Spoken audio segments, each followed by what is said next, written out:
Hello everybody. If you want to read all the stories in full, please go to www.steveuk.blog. Thank you. Short story 612, Locked in, Intermediate. Leo pulled the last mop across the tiled floor of the food court, a long, weary sigh escaping his lips.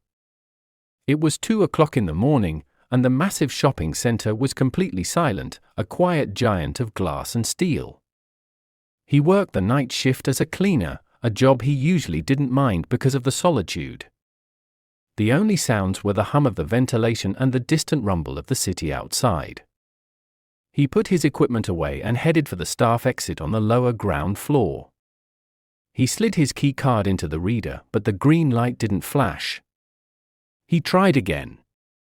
Nothing. He checked the card, ran his thumb over the chip, and tried a third time. Still nothing. The red light just blinked stubbornly. A feeling of unease settled in his stomach. Maybe the card was broken? He decided to try the main doors on the ground floor. He took the escalator up, his footsteps echoing in the silence. He tried the large glass doors at the main entrance, pulling on the handles. Locked. A cold dread began to creep up his spine. All the doors were locked, and his phone had no signal inside the building. He was trapped. That's when he heard it. A faint, dragging noise, like something being pulled across the floor, coming from the floor above. He froze, listening. The sound stopped. Maybe it was just his imagination. He told himself it was probably one of the security guards on their round. He decided to find another way out and hurried towards the service lifts. Then the sound returned, louder this time. It was closer. He looked up and saw a shadow moving quickly behind a display on the second floor. It was too fast, too fluid, to be a person. Panic set in. He ran down an aisle between clothing racks and ducked into a small changing room, pulling the heavy curtain closed. He held his breath, listening. The dragging noise grew louder, and he could hear a rhythmic clicking sound now, too. He pressed his back against the wall, trying to make himself as small as possible. The clicking and dragging sounds moved past the changing room and faded away. After a few minutes, he slowly peeked out. The aisle was empty. But then, he saw it. Perched on a high-up security camera stand was a small, angular machine. It was about the size of a dog, with a cluster of red lights blinking on a round head. It had 3 legs, but one was twisted at a strange angle, scraping on the floor as it moved. It wasn't an animal, but a robot. An automated security drone. He realized why the doors were locked and why his phone had no signal. He wasn't trapped by accident. He was a part of a new security test. The drone was hunting him. He needed to find a way out, and fast.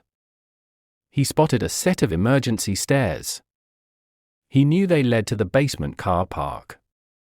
He began to run as fast as he could, the robot's clicking and dragging sounds returning and growing louder behind him. He didn't look back. He burst through a door and sprinted down the concrete stairs, his legs burning. He found the basement door and pushed it open, stumbling into the vast, empty car park. He was safe. A single security guard stood next to a small desk, looking surprised to see him. "What are you doing down here?" the guard asked, looking at his watch. "The drill has just finished. You were supposed to be in the main office." Leo's chest was heaving. "Drill?" he asked, breathless. That thing was chasing me." The guard laughed softly. "Oh, you ran into the new escalator model, did you? The company has just installed them. They're a bit clumsy, still working out the kinks in the system. Your supervisor is calling you. You were the first one to successfully evade it and make it to a safe zone. Congratulations, you passed the test." Leo simply nodded, too tired and shaken to speak. He walked out into the cool night air of the car park, feeling the breeze on his face. He had passed the test, but he wasn't sure he wanted to work another night shift. Vocabulary notes. Weary. Meaning, feeling or showing tiredness, especially as a result of a lot of work or effort. Example, a long, weary sigh escaping his lips. This shows that Leo is tired after finishing his cleaning work. Similar words, tired, exhausted, fatigued, drained. Unease. Meaning, a feeling of anxiety or slight worry. Example, a feeling of unease settled in his stomach. This happens when Leo's keycard doesn't work, and he starts to feel that something is wrong. Similar words, anxiety, worry, apprehension, discomfort. Dread. Meaning, a strong feeling of fear or deep worry about something that is going to happen or might happen. Example, a cold dread began to creep up his spine. This is a stronger feeling than unease and shows how scared Leo becomes when he realizes all the doors are locked.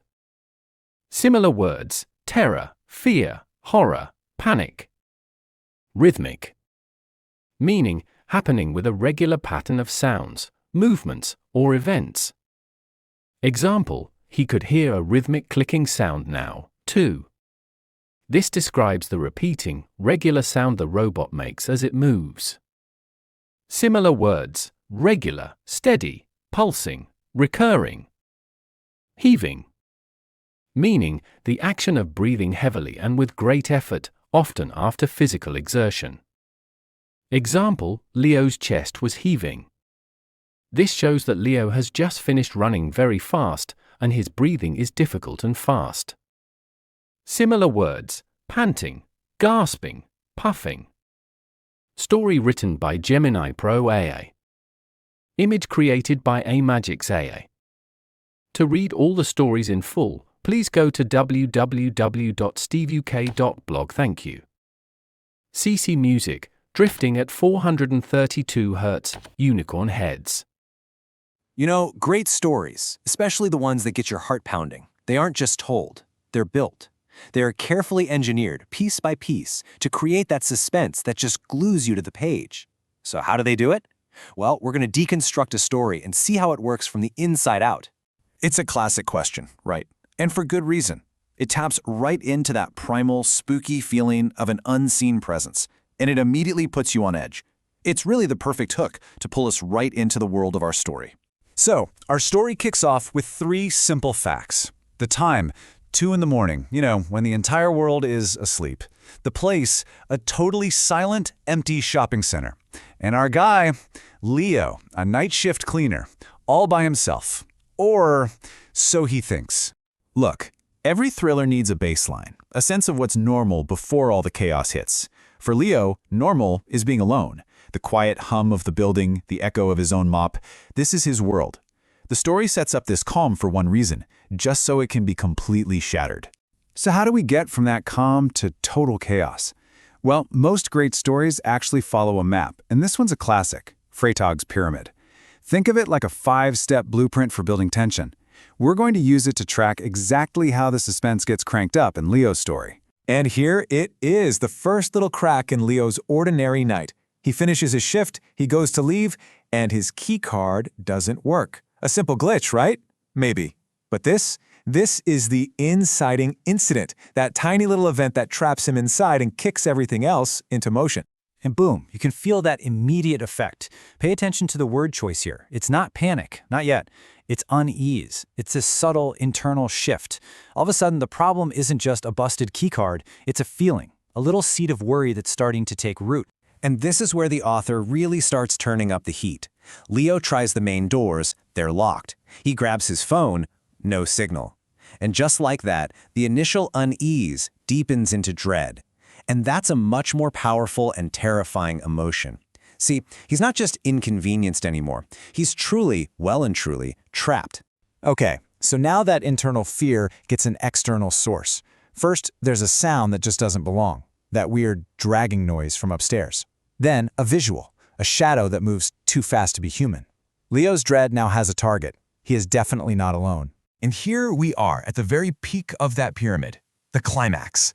After hiding and listening, Leo finally sees what's making that noise.